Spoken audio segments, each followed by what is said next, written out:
Nous avons déposé aujourd'hui un recours en référé contre cette décision illégale qui a été prise à notre encontre.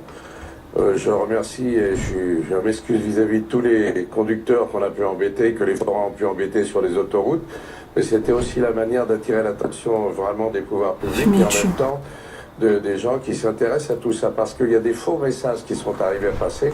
S'il y a eu autant de solidarité, c'est pas seulement pour le marché de Noël, vous devez bien vous en rendre compte, c'est que la profession foraine à Paris est en danger. Nous venons de descendre de nos motos BFM TV, nous sommes sur l'A4 et regardez, c'est l'une des illustrations de cette matinée. Plusieurs camions qui bloquent un axe important de la région parisienne. Nous sommes ici aux portes de Paris, à une dizaine de kilomètres de Paris, au niveau de l'A4 et ces forains sont en train de bloquer les deux sens de circulation de cet axe très fréquenté.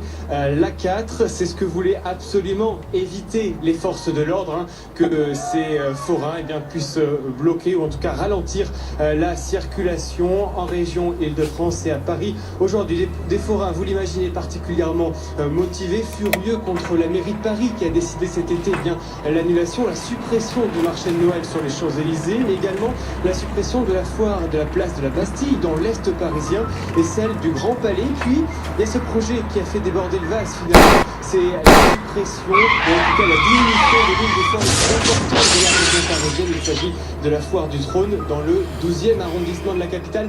Bref, vous l'avez compris, ces forains, ces professionnels du divertissement qui sont particulièrement motivés, furieux. Ici par exemple, ces forains sont en train de se demander s'ils ne vont pas... On distingue deux centres principaux dans le cerveau. Le premier, s'il est détérioré, peut entraîner des troubles du langage tels que la logorrhée. Une suite de mots incompréhensibles, sans lien ni sens.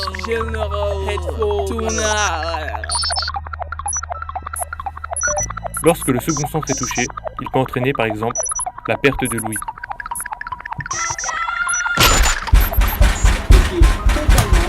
Votre circulation sur le territoire. Désolé pour le retard. J'étais bloqué sur la 4 à cause des forains. Une dure journée s'annonce et elle n'est pas finie. Car en bas de chez toi, un homme s'est pris 2 balles dans le buffet, complètement calé. Allez, viens.